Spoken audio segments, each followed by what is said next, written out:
సైన్యములకు అధిపతికి యెహోవా, నీ నివాసములు ఎంత రమ్యములు.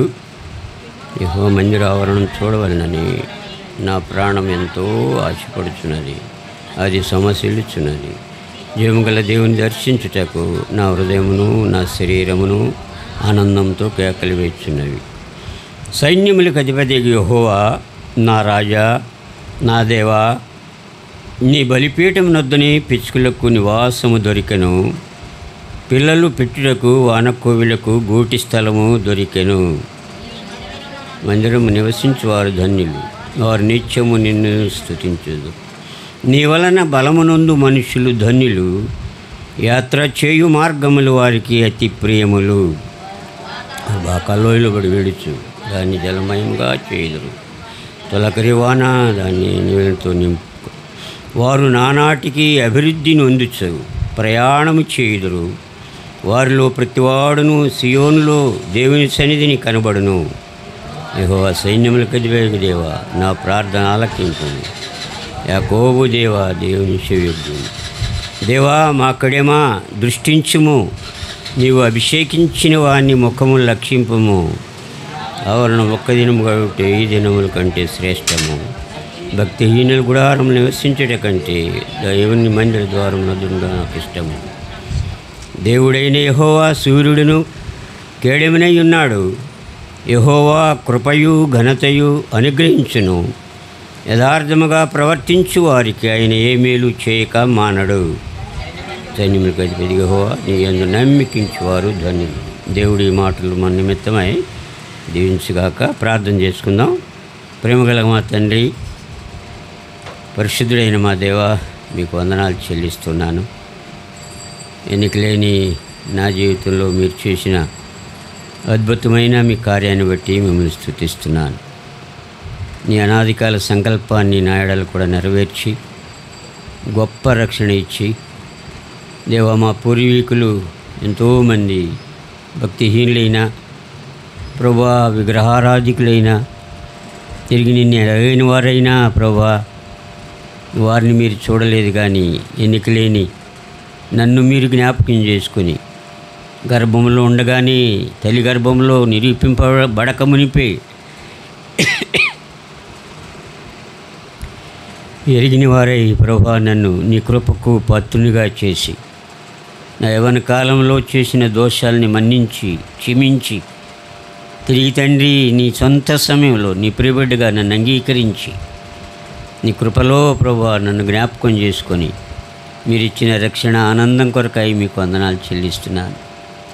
అటు రక్షణలో ప్రభా దేవా కొనసాగటానికి నీ ఆత్మను నాకు సంచికరువుగా ఉంచి ప్రతి సమయంలోనూ దేవా నన్ను హెచ్చరిస్తూ బుద్ధి చెప్పుతూ మీ జ్ఞానంతో నింపుతూ నడిపిస్తూ దేవా నీ సన్నిధి యొక్క సంతోషం అనిపించే భాగ్యం మీరు ఇస్తున్నందుకు వందనాలు.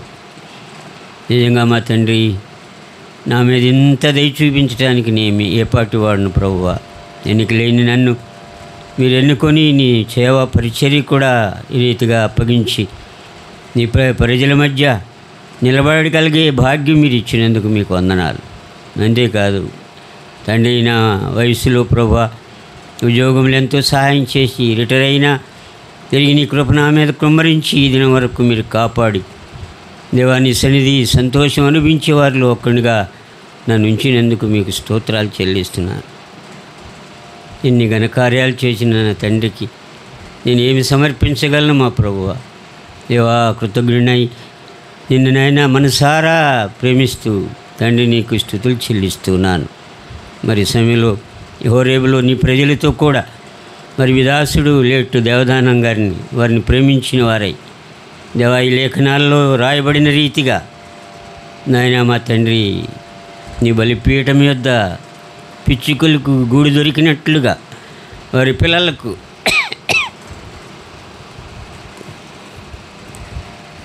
మీరిచ్చిన ఆశ్రయాన్ని బట్టి మిమ్మల్ని స్తుతిస్తూ ఉన్నాను.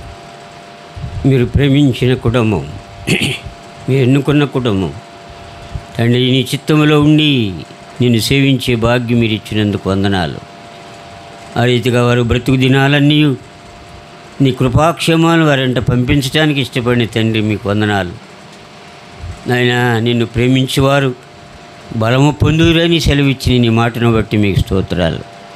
మరటి బలం పొందిన వారై శారీరక రీతిగానే కాదు, ఆత్మీయమైన బలం పొంది అనేకులకి ఆశీర్వాదకరంగా ఉండులాగున నీ సన్నిధి బిడలతో ఉంచమని ప్రార్థిస్తూ, ఈ సన్నిధి ప్రభా మాకు ఇచ్చినందుకు హృదయపూర్వకమైన వందనాలు చెల్లిస్తున్నాం. ఇంకా నీ చిత్తమైతే రావాల్సిన వారిని కూడా మీరు సకాలంలో తీసుకురండి. తిరిగి నీ చిత్తంలో ఉండి ప్రభా నిన్ను ఆరాధించి గణపరచులో సహాయం చేయండి. తిరిగి నీ బలలో కూడా యోగ్యమైన పాలు పొంది నిమిత్తం మమ్మల్ని కూడా మీరు నాయన పరిశోధించి దేవాని చిత్తములో ప్రభా యోగ్యమైన పాలు పొందడానికి మీరు సిద్ధపరచమని ప్రార్థిస్తూ, మెట్టుకు మా తండ్రి మీ సన్నిధి మాతో ఉంటే తప్ప మేము ఏది మా ప్రభా మేము పొందలేము. మరి మీరు ఇస్తే తప్ప మేము పొందలేము నాయన. మీరే అనుగ్రహించి నీ మాటలు నా నోటు ఉంచి మీరు మాట్లాడు నీ ప్రియ బిడ్డలకు కావలసిన ఆత్మీయమైన అక్కర తీర్చుమని మా ప్రభును మా రక్షకుడు యేసుక్రీస్తు నామమున ప్రార్థించి వేడుకొనుచున్నాము తండ్రి, ఆమేన్. ప్రియ దేవుని సంగమా, మరి ఇక్కడ చదివిన ఈ మాటల్లో దేవుడు నిజంగా మనకి ఎంతో అనుభవాన్ని మనం కలిగి చేస్తూ ఉన్నాడు. అక్కడ గమనిస్తే నీ బలిపీఠం యొద్ద ఏముంటుందంట, పిచ్చుకలకు చదువు మా మాట చదువు. నీ బలిపీఠం వద్దనే పిచ్చుకలకు నివాసము దొరికింది కదా. ఎంత నిజంగా దేవుని ఉద్దేశాలు ఎంత గొప్పవో వీటిని తలిస్తే నిజంగా ఎంతో ఆనందం ఉంటుంది. తిరిగి ఆనంద బాష్పాలు చాలేగా ఉంటాయి. ఒక కుటుంబంలో దేవుని ఎరిగి కొంతకాలం జీవించి తర్వాత ఎవరి దారిని వారు వెళ్ళిపోతూ ఉంటారు. కానీ ఈ కుటుంబానికి దేవుడు తరతరాలుగా అలాగా దేవుని యొక్క ఆశీర్వాదాన్ని దేవుడు కుమ్మరిస్తూ ఉన్నాడు. ఆ బలిపీఠం యొద్ద ఆ పిచ్చుకలు గూడి దొరికిన రీతిగా దేవుడు మరి ఇంటిలోనే ఆ మందిరాన్ని ఇచ్చి ఆయన యందు ఆనందింప చేస్తున్నానికి దేవునికి వందనాలు చెల్లిస్తున్నాను. మరి దాన్ని కూడా మనం ఎరిగిన వారమై, అందుకని 12 వచ్చిన ఆఖరి లైన్లో ఏముంది, నీ యందు నమ్మికుంచువారు ధన్యులు. అటు ధన్యత ఇచ్చాడు దేవుడు. మరి దానికి మనం కృతజ్ఞత ఎంత కృతజ్ఞమై జీవించాలో, ఏ విషయాల్లో కూడా వెనుకంజి వేయకుండా ఆయనకు నమ్మకమైన వారంగా ఉండి ఆయన్ని స్తుతించి ఆరాధించే వారంగా ఉండాలని దేవుని యొక్క ఉద్దేశం. కాబట్టి అట్టి ఉద్దేశాన్ని భక్తులు కొంతమంది వారి జీవితాల్లో రుజువు చేశారు. వారి జీవితాల్లో రుజువు చేసి ఆయన్ని అంతగా ఘనపరిచారు. మనం ఎరుగుదాం దావీదు యొక్క జీవితంలో. మరి తాను మరి యెషై కుమారుడే. వారి కుమారుల్లో ఎవరు కూడా మరి దేవుణ్ణి ఎరిగినట్లుగా ఎక్కడ కనపడలేదు. కానీ దావీదు ఒక్కడే దేవుణ్ణి సంపూర్ణంగా ఎరిగినవాడై ఆ ఎరుగుదలలో దేవుణ్ణి నిత్యము సేవించిన అనుభవం కలిగి జీవించాడు. ఎక్కడున్నప్పటికీ అరణ్యంలో ఉన్నా ఎక్కడున్నప్పటికీ దేవుని నిత్యము స్తుతించిన అనుభవం తను కలిగిన వాడు ఉన్నాడు. అందుకని దేవుడు మనం ఈ అధ్యాయం 12 వచ్చిన ఆఖరి లైన్లో ఆ ధన్యత, ఎవరు ధన్యులు, నీ యందు నమ్మిక ఉంచువారు ధన్యులు. ఆ ధన్యత వారు తను పొందినవాడుకున్నాడు. ఎవరు? దావీదు పొందినవాడుకున్నాడు. లేకుంటే ఎక్కడో గొర్రెలు కాసుకునేవాడు రాజుగా చేయబడటం ఏంటి? ఏమండి, గొర్రెలు కాసుకునేవాడు రాజుగా చేయబడటానికి కారణం ఏంటి? ఆయన యందు నమ్మిక ఉంచాడు, దేవుని యందు నమ్మిక ఉంచాడు కనుక ఆయన ధన్యుడైపోయాడు. తర్వాత దేవునికి ఇష్టమైన జీవితం తను జీవించాడు. ఊరికే ధనుడి కాలేదు, ఇష్టమైన వాడుగా జీవించాడు. అది అక్కడ మాటలు రాయబడి ఉంది. యథార్థమైన మాట ఒక చోట చూడండి. ఎక్కడది? 11 వచ్చును ఆఖరి 4 లైన్లో, యథార్థంగా ప్రవర్తించు వారికి ఆయన ఏ మేలు చేయక మానడు. నిజంగా ఆయన ఎంత యథార్థంగా జీవించాడో, తండ్రి దగ్గర, తర్వాత దేవుని దగ్గర, ఇంకా రాజు దగ్గర, అనేక చోట్ల తాను రాజుగా చేయబడినప్పటికీ ఇంకొన్ని సంవత్సరాలు ఆ రాజరికం తాను పొందకుండా సౌలు చేతిలో బంధించబడిన వాడుగా ఉన్నాడు, హింసించబడిన వాడుగా ఉన్నాడు. అయినప్పటికీ తను యథార్థంగానే జీవించాడు. అక్కడ ఏమాత్రం కూడా తను జీవితాన్ని అపనమ్మకంలోనికి తెచ్చుకోలే. అది వీడు నమ్మదగిన వాడు కాదు అని చెప్పుకోవడానికి ఎవరికీ ఆస్కారం లేదు. అందుకని దేవుడు కూడా సాక్ష్యం చెప్పాడు దావీదును బట్టి. ఏమని? దావీదు నా హృదయానుసారుడు అని చెప్పగలిగాడు. అలాంటి అనుభవాలు మనం కూడా ఉంటే మనం కూడా ధన్యులమైపోతాం దావీదు వలె. అందుకని ఇప్పుడు తన జీవితాన్ని దేవుని సన్నిధిలో ఎంతగా కనిపెట్టుకొని జీవించాడో మనం ఇక్కడ గమనిస్తే, సైన్యములకు అధిపతి యెహోవా నీ నివాసములు ఎంత ఎంత రమ్యములు. ఆ దేవుని యొక్క మందిరం యొక్క ఆ నమూనా తను చూసి, లేకుంటే అప్పటికి కట్టబడలేదు, దేవుని యొక్క మందిరాన్ని కట్టలేదు, లేకుంటే ఆయన చూడలేదు, కానీ ఆ నమూనాను తను ఆత్మీయంగా చూడగలిగాడు. చూసి ఇప్పుడు తాను చెప్పుకోగలుగుతున్నాడు. ఆహా దేవా, ఏమన్నాడు? దైన్యములకు అధిపతి యెహోవా నీ నివాసములు ఎంత రమ్యములయ్యా. మరి మనం ఆ రమ్యతని అనుభవిస్తున్నామా లేదా? అది కావాలి మనకి. ఆ రోజు ఆయన కట్టబడలేదు, మరి ఎక్కడో అడవిలో ఉండి ఎడారిలో ఉండి ఆ అనుభవాన్ని తాను పొందాడు. మరి మనం దేవుని మందిరంగా కట్టబడిన ఈ మందిరంలో మనం ఆ రమ్యతను మనం కలిగి ఉంటున్నామా లేదా? కలిగి ఉంటే మనలో ఆ సంతోషం ఉప్పొంగేదిగా ఉంటుంది. నిజంగా ప్రభువా, పిచ్చుకలకు గూడు దొరికినట్లుగా మాకు ఇచ్చి ఆ మందిరంలో మమ్మల్ని ఎంత ఆనందింపచేస్తున్నావు నాయన, ఎంత ఆనందింపచేస్తున్నావు. ఈ ఆనందాన్ని మేము తట్టుకోలేకపోతున్నాం. నిజంగా దైవభక్తులుగా, మరి తండ్రిగా తాను ఎంతో ప్రార్థనాపరుడుగా, దేవదానం గారు ఆయన ఎంతో ప్రార్థనాపరుడుగా ఉండి బిడ్డల కొరకు ప్రార్థించి తిరిగి దేవుని మందిరాన్ని అలాగే కంటిన్యూగా మరి దేవుడు ఇచ్చాడనంటే దేవుని యొక్క ఆశీర్వాదం అది. అందుకని వారు ధన్యులైపోయారని 12వ వచనం ఆఖరి లైన్లో రాయబడి ఉంది. ఆయన నీ యందు నమ్మిక ఉంచువారు ధన్యులు. ఆ నమ్మిక మీరు అంతవరకు, ఈ నమ్మిక ఎప్పటి వరకు ఉండాలా? అంతవరకు ఉండాలి, మరణం వరకు. అందుకని దావీదు 23వ దావీదు కీర్తనలు అంటాడు, చిరకాలము నేను యెహోవా మందిరంలో నివాసం చేస్తాను. ఎంత ధన్యత కదా! ఈ అనుభవాన్ని మనం కలిగి ఉంటే దేవుడు మనల్ని ఏ రీతిగాను ఆయన బిడ్డల్ని కరువులో కానీ కాటకంలో కానీ ఇంకా ఏ పరిస్థితుల్లో కూడా మనం తీసుకురానే రాడు. సమృద్ధినిచ్చే దేవుడు. అలాంటి అనుభవాన్ని మనం కలిగి ఉంటే దేవుడు తప్పకుండా ఆయన మనల్ని ఆశీర్వదించే దేవుడుగానే ఉంటూ ఉన్నాడు. అందుకని దావీదు తను మందిరాన్ని ప్రేమించిన వాడై ఏం చేశాడో చూడండి. 1వ దినవృత్తాంతాలు 29వ అధ్యాయంలో మందిరాన్ని ప్రేమించి, 1వ దినవృత్తాంతములు 29వ అధ్యాయం మొదటి నుంచి చదవండి కొన్ని మాటలు.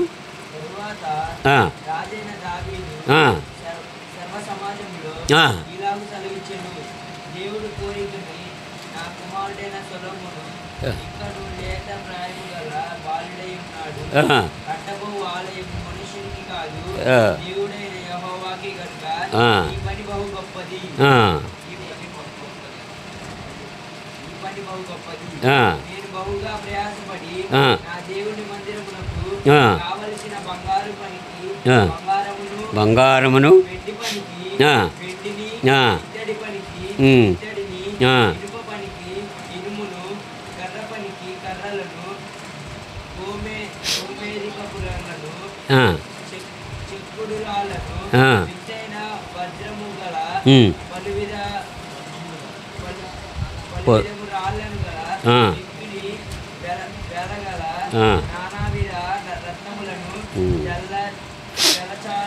తెల్ల చలువరాయి. దేని కొరకు? దేవుని మందిరం కొరకు కదా. ఎంత ఆశ కదా. మరి మనమేమిస్తున్నాం ఆయనకి? మనమేమిస్తున్నాం? ఆయన ఏం కోరలేదు.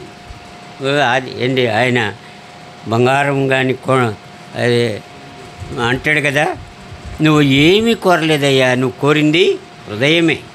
ఆయన కోరింది హృదయమే. అందుకని మన జీవితాలని చిన్న వయసులోనే, ఆ చిన్న వయసులోనే దేవునికి కనుక మనం సమర్పించుకుంటే, వెండి నాణ్యాలు బంగారాలు ఆయన కోరలేదు, కానీ నా కుమారుడా నీ హృదయం నాకు ఇమ్మని ఆ చిన్నపిల్లల్ని అడుగుతూ ఉన్నాడు యవ్వన కాలంలోనే. అందుకని ప్రసంగిలో రాస్తాడు 12వ అధ్యాయం మొట్టమొదటి వచనంలో ఏమి రాస్తాడు, చదవండి. ప్రసంగి 12:1.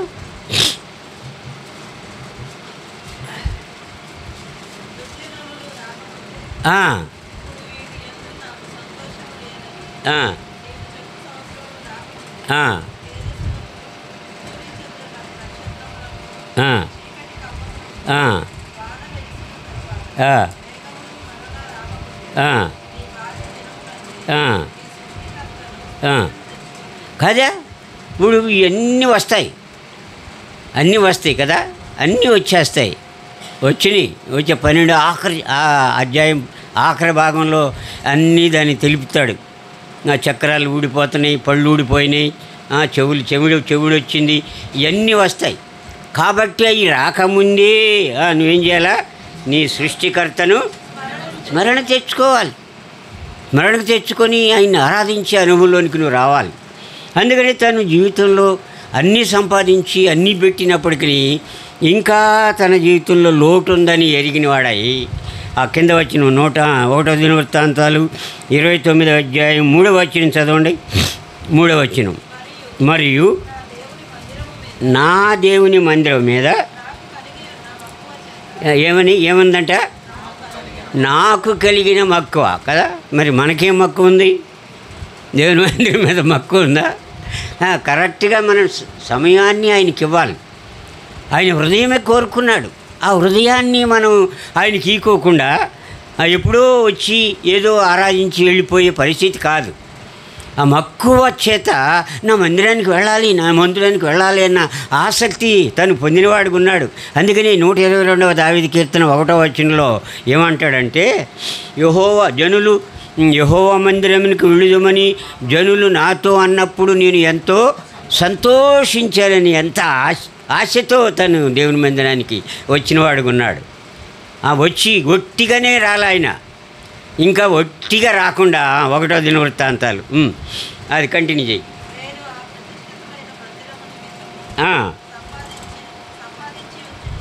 మక్కువ చేత నేను ఆ ప్రతిష్ఠితమైన మందిరము నిమిత్తము సంపాదించి ఉంచిన వస్తువులు గాక నా ఎంత సొంతమైన బంగారమును వెండిని అది ఇంకా ఇస్తానంటున్నాడు కదా. ఆయన తెచ్చింది ఎన్ని ఉన్నాయి దాని మీద పైన చాలా ఉన్నాయి వస్తువులు. బంగారము, వెండి, గోళము, తర్వాత గోమేధికము, చెక్కిన రాళ్ళు, గోమేధికపు రాళ్ళు, కర్రవి, ఇది ఇంకేముంది, పలువిధ రాళ్లను, వింతైన వర్ణములు గల పలువిధ రాళ్ళంట. ఇలాగా దేవునికి ఇష్టమైనవన్నీ తాను తీసుకుని వచ్చాడు. మరి మనమైతే ఒకటి చేతులతో వస్తాం కదా. హృదయం ఇయ్యాలి. ఆయన కోరుకునేది ఇవన్నీ కాదు, కేవలం మన హృదయం ఇస్తే ఆ రక్షణ అనే అనుభవంలో కనుక నువ్వు ఉంటే, నువ్వు ఆయన్ని ఆరాధిస్తూ ఉన్నప్పుడు ఆయన ఎంతగానో తను ఆనందించేవాడుగా ఉంటాడు. నిన్ను బట్టి ఆనందించేవాడుగా ఉన్నాడు, నన్ను బట్టి ఆనందించేవాడుగా ఉన్నాడు. అందుకని ఆ హృదయాన్ని గురించి ఇందాక మనం చదివాం. 11వ అధ్యాయం 84వ దావీదు కీర్తన 11వ వచనం 4వ లైన్లో ఉంది. చూడండి ఆ మాట, యథార్థముగా ప్రవర్తించు వారికి ఆయన ఏ మేలు చేయక మానడు. ఆయన అన్నీ ఇచ్చేవాడుకున్నాడు, అన్ని మేళ్ళు సమకూర్చేవాడుకున్నాడు. మరి ఈ అనుభవాన్ని మనం ఎరిగితే ఆరాధించకుండా ఉండగలమా మనం? ఏమండి, ఎరిగి ఆరాధించాలని దేవుని యొక్క ఉద్దేశం. అలాంటి ఆరాధన మన నోట రావాలని ఆయన కోరుకుంటూ ఉన్నాడు. మరి ఇట్టి ఆరాధన మన నోట దేవుడు ఉంచుగాక. అలాగే అంతేకాదు, చూడండి ఇక్కడ రెండవ దినవృత్తాంతాలు, అది 29వ అధ్యాయం. రెండవ దినవృత్తాంతాలు 29వ అధ్యాయం 3వ వచనం కూడా చూడండి. మొట్టమొదటి నుంచి చదువుదాం, మొదటి నుంచి చదువుదాం. హిజ్కియా గురించి చదువుతాం అక్కడ.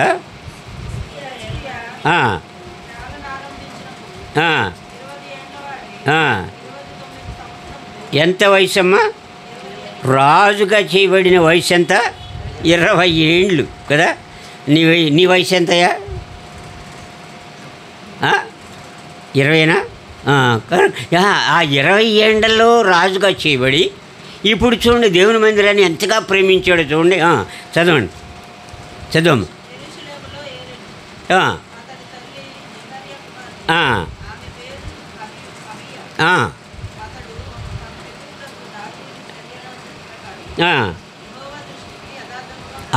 చూసారా, ఈ యథార్థత అనేది మనకు ఎంత ప్రాముఖ్యమైందో. నువ్వు ఊరికే ఏదో నేను కూడా చేస్తున్నానులే అని అనుకోకూడదు. దేవుని పరిచర్య నేను కూడా చేస్తున్నానులే అని అనుకోకూడదు. ఇది యథార్థమైన పరిచర్య, ఇది దేవునికి సంబంధించిన పరిచర్య. ఇది మానవుడికి చేసేది కాదు, ఎవరినో ఆకర్షించుకోవడానికి చేసేది కాదు. ఇది దేవునికి చేసే పరిచర్య. రెండవ దినవృత్తాంతాలు 29వ అధ్యాయం 1 నుండి చదువుతున్నాం. ఇది దేవునికి చేసే పరిచర్య. ఈ పరిచర్య ఎలాగుండాలా? యథార్థంగా ఉండాలి, యథార్థంగా ఉండాలి. యథార్థంగా ఉన్నప్పుడు ఇప్పుడు దేవుడు చేసే మేళ్ళుని మనం మర్చిపోకుండా మనం చేయవలసిన కార్యాలన్నిటినీ దేవుడు మనకు నేర్పుతాడు. అన్నీ నేర్పుతాడు, ఆయనే నేర్పుతాడు. మనం నేర్చుకోవాల్సిన అవసరం కూడా లేదు. ఆశ ఉంటే చాలు, దేవుడు తప్పకుండా చదువమ్మ, కంటిన్యూ చేయి.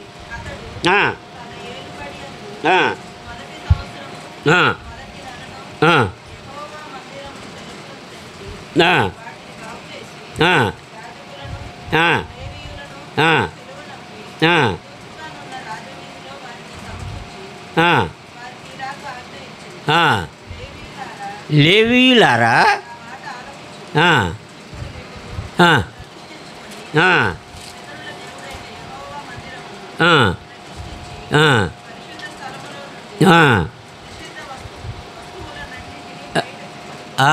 ఇప్పుడు తను రాజుగా ఉండి హెచ్చరిక చేస్తున్నాడు దేవుని గురించి. లేవీయులకి హెచ్చరిక చేస్తున్నాడు. వచ్చేవారికి పోయేవారికి ఆయన హెచ్చరిక చేసేవాడుగా ఉన్నాడు. తను ఎందుకని? కారణం తనలో ఏముంది? యథార్థంగా ఉంది, యథార్థత ఉంది దానిలో. దేవుణ్ణి యథార్థంగా ఎదిగాడు కనుక ఆ యథార్థత వల్ల తను 20 సంవత్సరం వయసులోనే రాజుగా చేయబడ్డాడు. తిరిగి దేవుని భక్తి కూడా నేర్చుకున్నాడు కదా, నేర్చుకున్నాడు. తిరిగి నేర్చుకోవడమే కాదు, అనేకులకి హెచ్చరిక చేస్తున్నాడు. లేవీయులు వాళ్ళు ప్రతిష్ఠించబడిన వారు. లేవీయులు వాళ్ళు ముందుగానే ప్రతిష్ఠించబడ్డారు పరిచర్యకి. కానీ రాజుగా ఉండి తాను లేవీయులకి హెచ్చరిక చేసేవాడుగా ఉన్నాడు. ఎందుకని? దేని గురించి వచ్చింది అది? యథార్థత. మానవునికి ఉన్న ఆ యథార్థతే మనిషిని. అందుకని దేవుని గ్రంథంలో ఉంది 16:1 దినవృత్తాంతాలు 16:9 చక్కని మాట అది. యథార్థవంతుల్ని బలపరచడానికి యెహోవా కనుదృష్టి లోకమందంతటా సంచారం చేస్తుంది అని సెలవిచ్చిన మాట. మరి అట్టి యథార్థత నీకు ఉంటే నీవు కూడా ఆ లేవీయులకి ఏ రీతిగా హెచ్చరిక చేసేవాడో ఆ రీతిగా నువ్వు కూడా చేసే శక్తి నీలో కూడా వస్తుంది. మరి ఇట్టి అనుభవాన్ని నువ్వు కూడా కలిగి ఉండాలని దేవుడు కోరుకుంటున్నాడు. యాజకులను లేవీయులను పిలువనంపించి తూర్పుగానున్న రాజవీధుల్లో వారిని సమకూర్చి వారికి ఇలా ఆజ్ఞ ఇచ్చెను. లేవీయులారా, నా మాట ఆలకించుడి. ఇప్పుడు మిమ్ముని మీరు ప్రతిష్ఠించుకొనుడి. మన జీవితాలు కూడా ప్రతిష్ఠించబడాలి. ఏదో ఊరికి వచ్చిపోయటం కాదు. దేవుని మందిరానికి వచ్చామనంటే సంపూర్ణంగా మనం దేవునికి సమర్పించుకున్న వారమై ఈ దినం నాతో ఏం మాట్లాడాలని మీరు ఉద్దేశించారో ప్రభువా అది నాతో మాట్లాడు. అది ఇంటి దగ్గరే మనం సిద్ధపడి రావాలి. ఒకటి సిద్ధపడి రాకపోయినా తిరిగి హెచ్చరిక చేయబడినప్పుడు ఆ హృదయాల్ని సంపూర్ణంగా సిద్ధపరచుకుంటే దేవుడు తప్పకుండా ఆ హృదయంలో నివసించేవాడుగా ఉంటాడు. యథార్థవంతుల్ని బలపరిచే దేవుడిగా ఉంటాడు. యథార్థతతో మనం ఆయన్ని ఆరాధించే అనుభవంలోనికి తేబడతాం. ప్రతి మాట హృదయంలో భద్రపరుచుకుంటాం. అట్టి యథార్థత వలన ఇంకా లోపల ఏముండవు కాబట్టి వచ్చినవన్నీ హృదయంలో నాటుకుపోతాయి. అలాగా దేవుని సన్నిధిలో యథార్థంగా ఉండి తను హెచ్చరిక చేసిన వాడిగా ఉన్నాడు. మరి ఎట్టి అనుభవంతో నువ్వు ఉంటే నువ్వు ఆయన్ని ఆరాధించగలవు. ప్రభువా నిజమే, నా జీవితంలో కూడా ఎట్టి అనుభవాన్ని ఇచ్చావయ్యా. అనేకులకి హెచ్చరిక చేసే శక్తి నాకు కూడా ఇచ్చావు. ఎక్కడి నుంచి వచ్చింది అది? యథార్థతను బట్టి, దేవుణ్ణి ఎరిగిన అనుభవాన్ని బట్టి, యథార్థంగా జీవించడాన్ని బట్టి ఆ శక్తిని దేవుడు వారికి ఇచ్చి లేవీలకు కూడా హెచ్చరిక చేసి ఆ జీవితం తను కలిగిన వాడుగా ఉన్నాడు. కాబట్టి ఆ లేవీలు కూడా వారిని సిద్ధపరచుకున్నారు. ఎంతో భయముతో వణుకుతో ఆ అర్పణలు అర్పించిన వారుగా ఉన్నారు. మరెట్టి అర్పణ మనం కూడా అర్పించాలని దేవుని యొక్క ఉద్దేశం. అందుకని కీర్తనకారుడు అంటాడు, దేవుని మందిరం యొక్క విశేషతను చూసి ఇప్పుడు 23వ దావీదు కీర్తన 6వ వచనంలో చక్కని మాట రాస్తాడు. 23:6 చదవండి. నేను బ్రతుకు దినములన్నీయు ఎందుకు కారణం ఏంటి? యథార్థతే. తన జీవితం యథార్థంగా జీవించాడు కనుక. అందుకనే దావీదు యథార్థవంతుడై జీవించడం ద్వారా, తన జీవితాన్ని దేవునికి సమర్పించుకునే ద్వారా దేవుని చేత సాక్ష్యం పొందాడు. ఏమని? దావీదు నా హృదయానుసారుడు అని దావీదు పేరు పొందిన వాడుకున్నాడు దేవుని చేత, మానవులు కాదు. దేవుడు ఎన్నుకొని దేవుడు చెప్తూ ఉన్నాడు దావీదు గురించి. మరి నీ గురించి నా గురించి చెప్పగలడా? మనం చెప్పాలి. దేవుని బిడ్డలంగా దేవుని సన్నిధికి వస్తూ పోతూ ఉంటే కాదు, ఆ అనుభవాన్ని మనం కలిగి ఉంటే దేవుడు మన పక్షంగా కూడా నిజంగా ఈయన యథార్థవంతుడని చెప్పి అనుభవంలోనికి తేబడతాం. చూసిన వారు కూడా అంటారు, నిజంగా వీరు యెహోవా చేత ఆశీర్వదించబడిన వారని చెప్పే అనుభవంలో ఉంటారు. ఈ అనుభవాన్ని మనం కూడా కలిగి ఉండాలని దేవుని యొక్క ఉద్దేశం. అప్పుడు మాత్రమే అయ్యా నన్ను కూడా చిరకాలం యెహోవా మందిరంలో నేను నివాసం చేసే అనుభవాన్ని నాకు ఇచ్చావు. అప్పుడు దృఢంగా చెప్పగలం. ఈ ఆరాధన మన నోట వచ్చేదిగా ఉంటుంది. ప్రభువా నన్ను కూడా చిరకాలము నీ మందిరములో నన్ను నిలబెట్టి నిన్ను స్తుతించి అనుభవం నాకు తీసుకుని వచ్చావు, నన్ను తెచ్చావు, మీకు వందనాలని చెప్పుకునే అనుభవంలో ఉంటాం. తర్వాత చూడండి, అదే అధ్యాయం 23 అధ్యాయంలో 8వ వచనం కూడా చదవండి. 8వ వచనం కీర్తన 26 అధ్యాయం 8వ వచనం.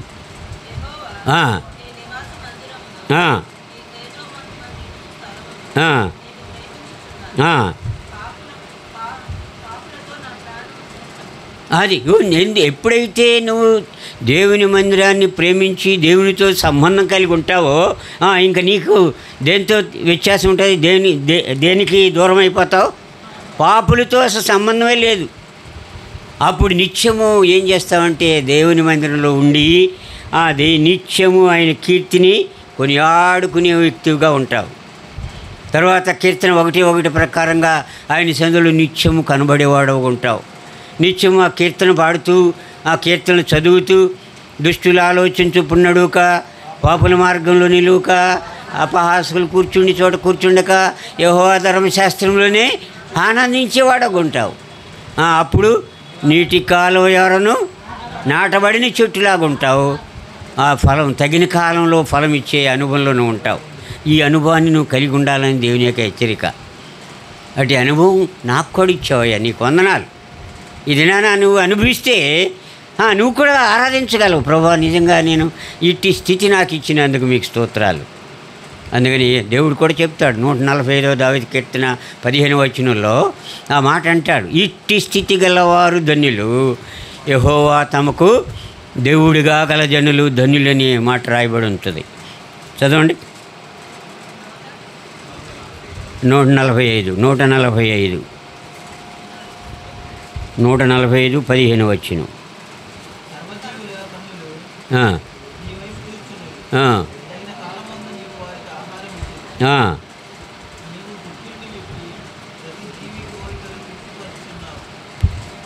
15వ వచనేనా? అది 15వ వచనం. ఇట్టి స్థితి గలవారు ధన్యులు, యెహోవా తమకు దేవుడిగా గల జనులు ధన్యులు. అట్టి ధన్యత నీకు నాకు ఇచ్చేవాడుగా ఉంటాడు. ఎన్ని పరిస్థితులు ఉన్నా సరే. 144 145 సారీ 144:15. ఓకే.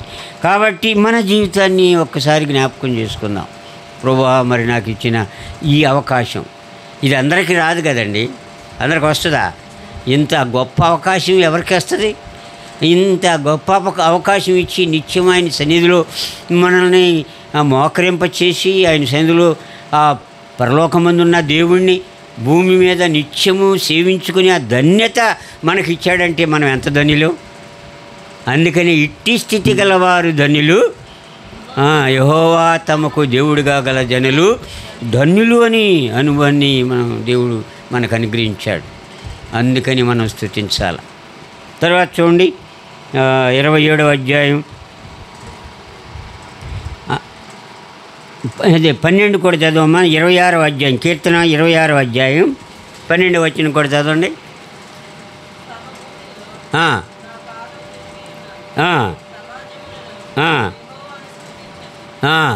కదా, సమాజంలో మరి దేవుని ఒంటరిగా మనం దేవుని సన్నిధిలో గడపాలా. తర్వాత సమాజంలో మనం ఆయన్ని స్తుతించే వారంగా ఉండాలి. అలాంటి అనుభవాన్ని దేవుడు మనకి ఇచ్చేవాడుగా ఉన్నాడు. అందుకని ఆయన సమాజం దగ్గరికి వచ్చి అనేక రీతులుగా ఆయన్ని ఆరాధించిన వాడుగా ఉన్నాడు. 34 దావీదు కీర్తన 1వ వచనంలో, నేను ఎల్లప్పుడూ యెహోవాను సన్నిధించెదను, నిత్యము ఆయన కీర్తి నా నోట ఉంటుంది. సమాజంలోనే ఆయన కీర్తిని ఆయన నోట ఉంచుకొని అనేకుల మధ్య ఆరాధించిన వాడుగా ఉన్నాడు. ఆ దినవృత్తాంతాల గ్రంథం అంతా చదివితే ఆయన మోకరించి ప్రార్థన చేస్తూనే అనేకులకి సువార్త ప్రకటిస్తూనే తిరిగి దేవుని సన్నిధిలో ప్రార్థన చేసేవాడుగానే ఉన్నాడు. అలాగే తన యొక్క జీవితం తర్వాత తన కుమారుడు సొలొమోను ఆ రీతిగా తన జీవితాన్ని కొనసాగించిన వాడుగా ఉన్నాడు. మరి ఇట్టి అనుభవాన్ని మనం కూడా, ఎవరైతే దేవుని ఎరిగిన వారు ఉన్నారో వారి కుటుంబాలు కూడా, వారి తరతరాలు వారి కుటుంబాలు కూడా అటు అనుభవంలోనికి తేబడాలని దేవుని యొక్క ఉద్దేశం. అందుకని నేను నా ఇంటి వారు యెహోవాను సేవిస్తామన్న నిశ్చయితలోనికి తేబడతాం. అది లేని కారణాన ఎవరి దారిని వారే అయిపోతుంది. దినాల్లో సినిమా చూసుకునేవాళ్ళు సినిమాకి వెళ్ళిపోతున్నారు, సెల్ ఫోన్ చూసుకునేవాళ్ళు సెల్ ఫోన్ చూసుకుంటూ కూర్చున్నారు. దేవుని సన్నిధికి వాళ్ళు అసలు ఆశ లేదు దేవుని సన్నిధికి రావాలని. పరిస్థితులు అలాగ అయిపోయినాయి. అందుకని అపవాది ఏం చేస్తున్నాడంటే, ఆ మాట ఉంది, చక్కని మాట, మీ విరోధి అయినా మీ అపవాది అంటాడు. యాకోబులో వ్రాయబడి ఉంది ఆ మాట. మీ విరోధి అయిన అపవాది వాడు గర్జించు సింహంలాగా ఎవని మింగుదునా అని పొంచున్నాడట. అలాగా మింగుతున్నాడు, ప్రతి వారిని మింగేస్తున్నాడు. సమయానికి దేవుణ్ణి మరి ఆరాధించలేని పరిస్థితుల్లోనికి తెస్తూ ఉన్నాడు. వెళ్దాంలే ఇదొక్కటి చూసుకుందామంటే సెల్ ఫోన్ని ఇట్లాగా ఆడిస్తూ ఉంటారు కదా, సెల్ ఫోన్ని ఆడిస్తూనే ఉంటారు. వెళదాంలే రానిది, అది బయటికి రానిది, అలాగా చేస్తుంది. అందునిమిత్తమే నేను నిత్యము యెహోవా సన్నిధిలో నేను నా జీవితాన్ని గడుపుకుంటానని దావీదు యొక్క అనుభవంలో మనం కూడా ఉండాలని దేవుని యొక్క ఉద్దేశం. అదే చూడండి 27వ అధ్యాయం 4వ వచనంలో, దావీదు కీర్తన 27వ అధ్యాయం 4వ వచనంలో, ఆయన సన్నిధికి మనం వచ్చామనంటే మనల్ని ఊరికి వదిలిపెట్టాడు. మన హృదయాన్ని తట్టి నువ్వేం అడగాలో ఆయనే నేర్పుతాడు మనకి. మనం ఏమి మాట్లాడాలో ఆయనే నేర్పుతాడు మనకి. అందుకని ఆయన అడగి సంపాదించుకోగలిగాడు. యెహోవా యొద్ద ఒక వరం అడిగితిని, దాన్ని ఎక్కడ వెతికాడు? మందిరంలోనే వెతికాల.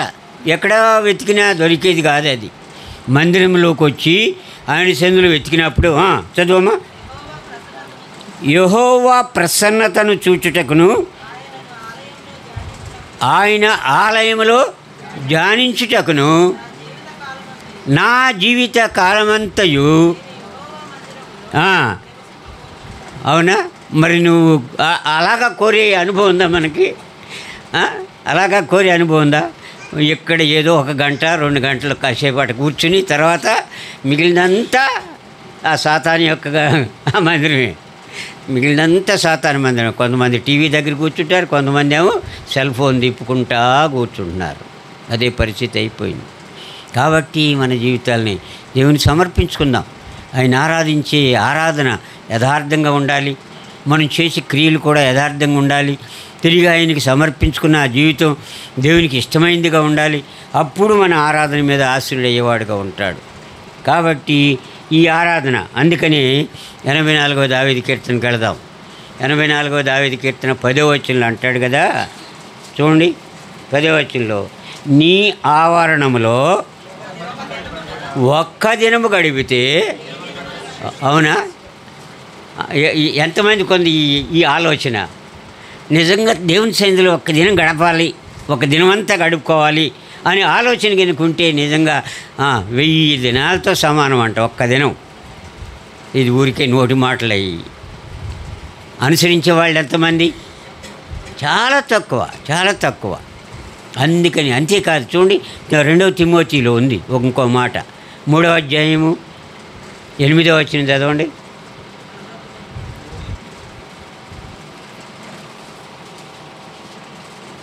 8వ వచనం, 2 పేతురు, సారీ తిమోతి కాదు,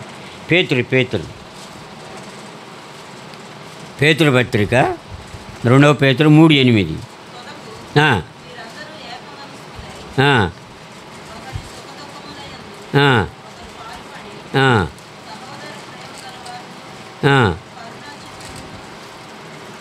అదేనమ్మా, కాదు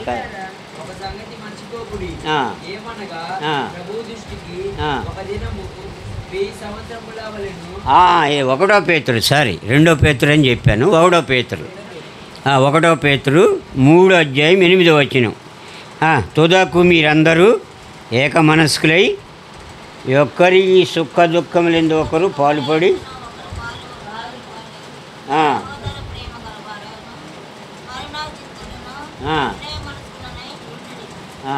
అది కాదమ్మా, ఈ 2వ పేతురు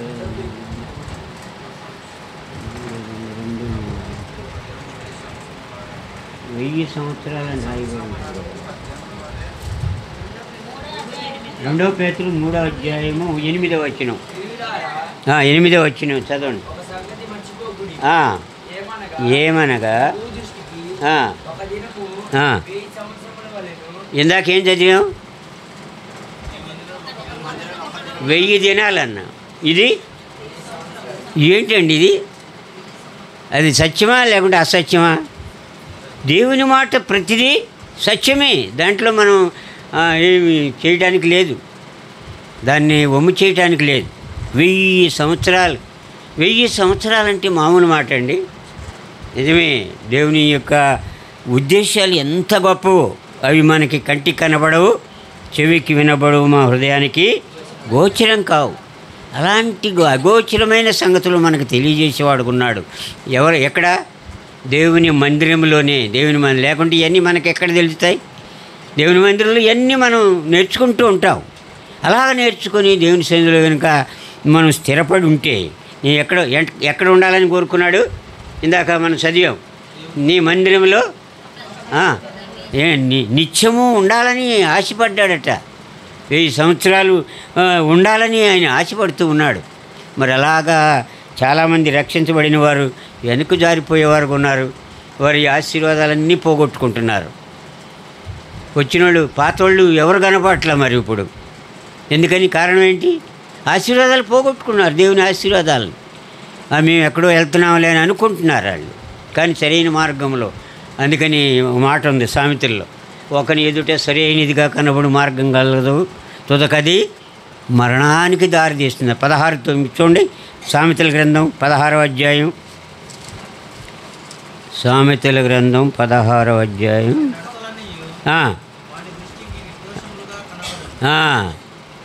కదా, సహజమే. ఎందుకంటే ప్రతివాడు కూడా తన సొంత ఆలోచనలు బట్టి వెళ్తున్నాడు. కానీ నేను చేసేదంతా కరెక్టే అని అనుకుంటున్నారు. కానీ వారి పొరపాట్లు వారు గ్రహించలేకపోతున్నారు. వారి పొరపాట్లు గ్రహించలేక వారు మందత్వములో లేకుండా అందులైపోతూ ఉన్నారు. కాబట్టి దేవుడి దినాన నీకు నాకు హెచ్చరిక చేసేది ఏంటంటే, యథార్థ జీవితం జీవిస్తూ ఆయన మందిర ఆవరణంలో నిత్యము మనం కనిపెట్టుకునే వారంగా ఉంటే తిరిగి మనకి ఆ గూటి దగ్గర ఏముంది, మనం చదివాము ఇందాక, నీ గూటి వానకోవిలకు గూడు దొరికిన రీతి, ఆ వానకోవిల ఆ గూడిలాగా దేవుడు మనకిచ్చిన ఈ దేవుని మందిర ఆవరణంలో మనం నివసిస్తే ఎంత ధన్యత మనం కలిగి ఉంటామో. ఆయన యందు నమ్మికుంచిన వారు ధన్యులుగా ఉన్నారని, ఆ ధన్యతలో మనం ఉంటున్నామని మనం ఎరిగిన వారంగా ఉండాలి. తర్వాత ఆయన ప్రసన్నత కొరకై ఆయన మందిరంలో కూర్చోవాలని కోరుకున్నాడు. ఇందాక చదివాం కదా 27:4, 27వ అధ్యాయము 4వ వచనంలో ఏం చదివాం? యెహోవా ప్రసన్నత చూడాలని ఆశ అంట. ఆ ప్రసన్నత ఇంకా బయట ఎక్కడా నీకు దొరకదు. ఏ సినిమా హాల్లోకి వెళ్ళినా లేకుంటే ఏ సెల్ ఫోన్ చూసినా ఆ ప్రసన్నత నువ్వు చూడలేవు. ఏమైంది మళ్ళీ చదువుమాది 27:4. యెహోవా యొద్ద ఒక వరం అడిగి తిని,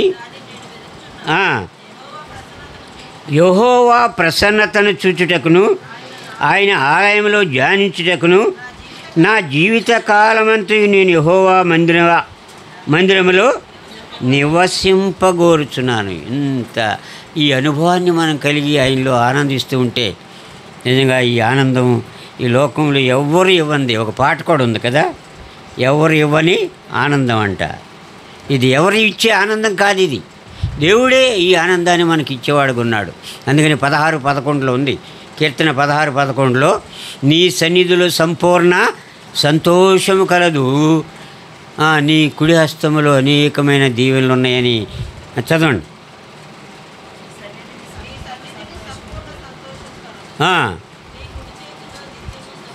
అవునా? మరి ఎంతమంది ఎరిగారు ఇది? ఎంతమంది ఎరిగి ఆయన సన్నిధికి వస్తున్నారు. నీ సన్నిధిని సంపూర్ణ సంతోషం ఉందని ఆయన చెప్తుంటే, ఎవరు ఈయన కీర్తనకారుడు తను ఎరిగినవాడు కనుక ఇవన్నీ చెప్పాడు. మరి ఎరిగిన వారు ఈ మాట చెప్పగలరు, కానీ ఎరగిన వారికి ఏముంది? ఏమీ లేదు. వస్తారు, వెళ్ళిపోతారు అంతే. ప్రభువా నీ సన్నిధిలో సంపూర్ణ సంతోషం ఉంది, నీ కుడి హస్తములో అనేకమైన దీవెనలు ఉన్నాయ్యా, వాటిని నేను పొందాను. నమ్మాలంట, పొందేమని నమ్మాలంట. అటు నమ్మికతో ఆయన్ని ఆరాధించి గణపరచాలంట. తర్వాత చూడండి 122 2వ వచనంలో ఏముందంటే, యెరూషలేమా 122 కీర్తన 2వ వచనం, యెరూషలేమా ఉన్నాయా? ఎంతమందికి ఉన్నాయి? వచ్చాం, మంచిదే, కూర్చున్నాం, కానీ నిలవబడాలి. మనం నిలబడట్లేదు. వస్తాం, ఒకరోజు వస్తాం, ఒక వారం వస్తాం, తర్వాత మళ్ళీ ఎక్కడికో వెళ్ళిపోతూ ఉంటాం. అందుకని దేవుడు మనకి కొన్ని హెచ్చరికలు ఇచ్చినప్పుడు వాటిని మనం తీసుకుంటే, ఆజ్ఞ అనేది అది దేవుని ఆజ్ఞ అన్నమాట. ఆయన ఏ మాట ఇచ్చినా కానీ అది దేవుడు మనకి ఇచ్చే ఆజ్ఞలు. ఈ ఆజ్ఞలను మన కట్టడలను మనం అనుసరించినలా ఈ దీవెనలన్నీ నీ మీదకి వచ్చి ప్రాప్తించునని ద్వితీయోపదేశకాండంలో ఉంది. కాబట్టి మన జీవితాల్ని ఆ దీవెనలు పొందే అనుభవంలోనికి మనం తేబడితే, దీవెనలు మనం పొందే అనుభవంలోనికి తేబడితే ఇప్పుడు ఈ మాట మన పక్షంగా నెరవేర్చబడేదిగా ఉంటుంది. యెరూషలేమా మా పాదములు నీ గుమ్మములలో నిలిచి ఉన్నవి. తర్వాత యెరూషలేమా బాగుగా కట్టబడిన కట్టడం వలె నీవు కట్టబడి ఉన్నావు. కాబట్టి ఆయన సన్నిధిలో మనం నిలబడి ఆయన యొక్క సంతోషాన్ని అనుభవించి తిరిగానే దీవులన్నిటినీ మనం పొందేవారంగా ఉండాలని దేవుని ఉద్దేశం. అప్పుడు మాత్రమే మన నోట ఒక స్తుతి గీతాన్ని దేవుడు ఉంచేవాడుకుంటాడు. ఎప్పుడైనా సంతోషం ఉంటే పాట పాడకుండా ఉంటామా? ఎవరికైనా సంతోషం కలిగితే పాట పాడతారు కదా. ఒకలా దుఃఖం వస్తే ఏడుస్తారు, అంతేగా. కానీ ఇక్కడ దుఃఖం అనేది ఆయన మనకు పెట్టలే. దేవుని బిడ్డలుగా దుఃఖం అనేది ఎప్పుడు పెట్టలేదు. ఆ దుఃఖం లేకోకుండా నిత్యం ఆయనలో సంతోషించడమే ఆయన ఉద్దేశం. అందుకే ఆయన దుఃఖపడ్డాడు, కానీ మనల్ని దుఃఖపెట్టలేదు. ఆయన దుఃఖపడ్డాడు, తర్వాత హింసించబడ్డాడు, కొట్టబడ్డాడు, దున్నబడ్డాడు, ఇవన్నీ ఆయన చేశాడు. కానీ మనం మాత్రం ఎంతో సంతోషించాలని ఆయన ప్రేమించిన వాడై నీ కొరకు నా కొరకు ఆ శిలువలో ఆ బలియాగగా చేయబడ్డాడు. మరి అట్టి ఆ చేయబడిన ఆయన ఈ దినాన నిన్ను సంతోషించడానికి నీ మందిర ఆవరణాన్ని నిన్ను ప్రేమించమంటున్నాడు. ఆ ప్రేమించి ఆ మందిరంలో స్థిర నివాసంగా ఉండాలని ఆయన కోరుకుంటున్నాడు. అందుకని ఈ మాట మనం చదివాం. ఏముంది 127వ అధ్యాయంలో ఇందాక చదివాం. ఏం చదివాం? 4వ వచనంలో ఆయన ప్రసన్నత మనం చూడాలని, ఆ ప్రసన్నతతో మనం గృహానికి వెళ్ళాలని చదివామా? మళ్ళీ ఒకసారి చదువు. 27 కీర్తన 27:4.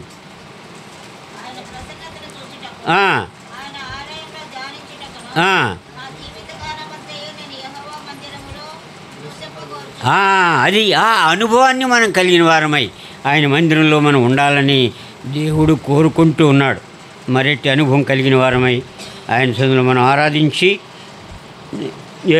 మళ్ళీ ఒక్కసారి 122 చదువుకొని మనం ఆరాధనలోకి వెళదాం. యెరూషలేమా, మా పాదములు నీ గుమ్మములలో నిలిచున్నది. యెరూషలేమా, కాబట్టి నువ్వు కట్టబడిన నీ మందిరంలో మా పాదాలను నిలుపుతున్నావు నాయన. మమ్మల్ని స్థిరపరచు. ఇది నీ ఉద్దేశమై ఉండాలి. వచ్చావు మంచిదే, ఏదో వచ్చి ఇవాళ వెళ్ళిపోయి తర్వాత రేపు రాకుండా పోయే పరిస్థితి కాకుండా నీ గుమ్మంలో నా పాదాలని నిలిపి స్థిరపరిచి నిన్ను నిత్యము యుగయుగాలు నిన్ను ఆరాధించే అనుభవంలోనికి పేతురులో చెప్పబడినట్లుగా నీ సన్నిధిలో ఒక్క దినం గడిపితే 1000 సంవత్సరాలు 1000 దినాలు కాదు, 1000 సంవత్సరాల యొక్క అనుభవంలో నన్ను తీసుకుని వచ్చి నిన్ను ఆరాధించే కృప ఇచ్చావయ్యా. అందుకొరకై మీకు స్తోత్రం అని చెప్పుదాం. ఆ రీతిగా దేవుడు మనల్ని సిద్ధపరచుగాక. మనం ఆరాధనకు వెళ్ళే ముందు చిన్న పల్లవి పాడుకొని ఆరాధనకు వెళదాం.